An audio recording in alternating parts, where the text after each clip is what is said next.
Hare Krishna.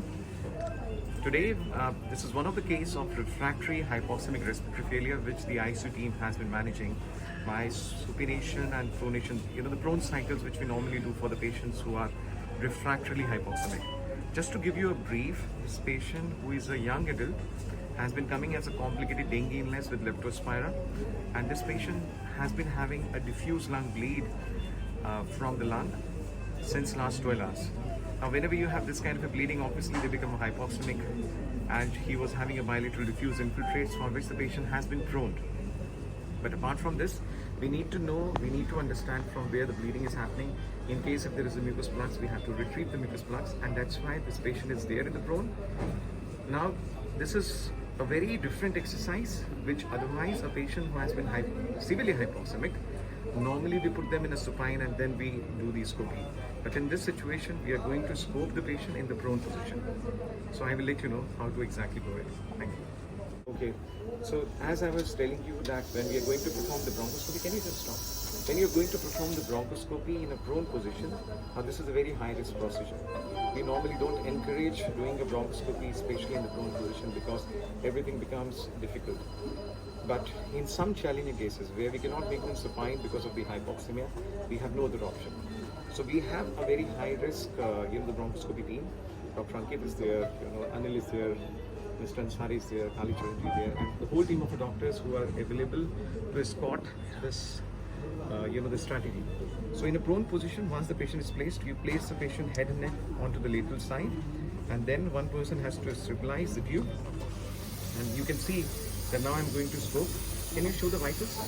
And can you just look over the, So now this patient is moving from the lungs. Can you focus on the bronchoscopy? So now we are there in the tube, and you can see there is now this is the diffuse ooze which was there, which looks now much more settled after installation of cold saline. Can you put saline, please? So there is a diffuse ooze on which we are going to put the ice cold saline, and thereafter I'm going to put ranitidine. I just want you to focus on this one. Put ranitidine, please. Very good.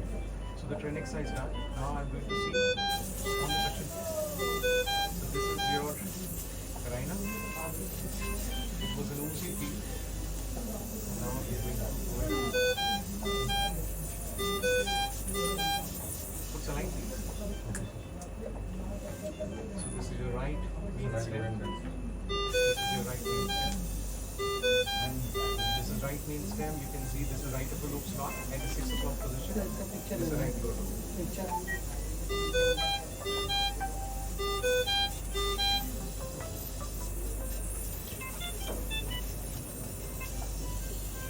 Saline, please.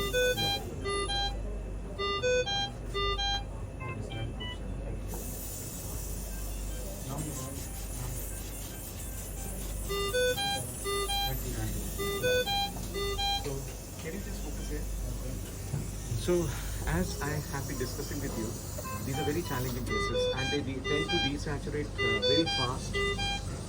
They don't have any significant window which is available for us. So what we do, we normally keep a 20 seconds window where we are going to perform the scopy, and during the scopy you are also going to suction, and you remove everything in less than or equal to 20 seconds. The same rule which applies even for the routine suction, endotracheal tube suction. The same rule we applies for the bronchoscopy, because we have seen that within the span of 20 seconds, the patient has desaturated from 96 to almost 70%. So you have to make it safe.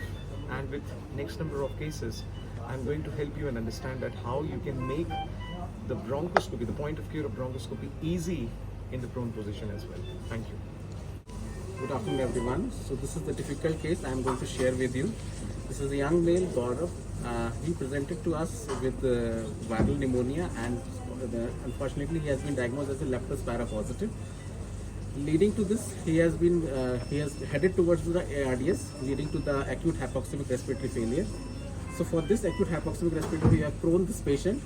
So because of the acute hypoxemic respiratory failure, today we are going to scope this patient, and this is a difficult case of oxidation wise. So first time we are going to do the bronchoscopy with the help of Dr. Manish in the prone position. Usually we used to do the bronchoscopy in supine position, but in this case, this is the first case we are going to perform in prone position, Which is very rarely which done. is very rarely done. But And why you think, Dr. Ankit, that we should consider the prone bronchoscopy? Because if What is your take? because if we want to take care of the hypoxia, because this is only the two in daily routine we used to do this prone position only.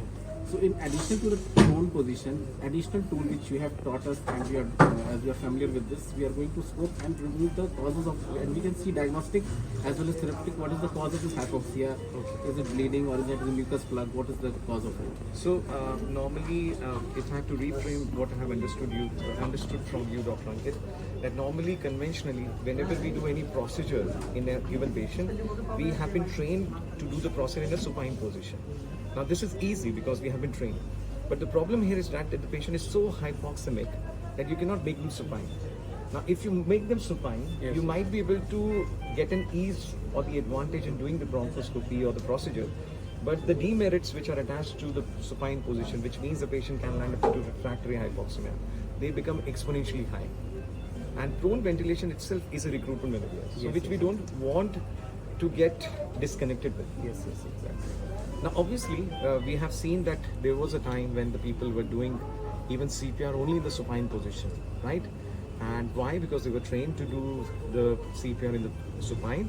And later on, we realized of lately that if you do the CPR in the prone position, that is equally effective and it has almost equal outcome. The same benefits which we are going to achieve in the CPR, which has been proven. Now it's a time to establish the same merits which are attached to the prone related to the bronchoscopy. So rather than making them supine and getting them re-recruited, getting them re-saturated, inviting the ventilator-induced lung injury, you make them prone, get them recruited, and do whatever the intervention you have to do in the prone position itself. So simultaneously, two things we are going to do, like for the. So you're recruiting the lungs, and as you're well as- preventing the ventilator or lung-induced injury, you are taking the advantage of the gravity for the postural drainage of the lungs. Exactly. At the same time, you can do the diagnostic and therapeutic lavage, which you do anyhow. Yes. So that is the beauty and that is an advantage.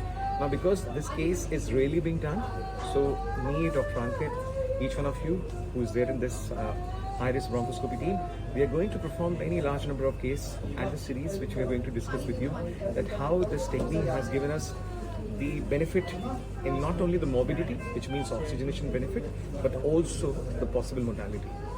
Thank you. Thank you.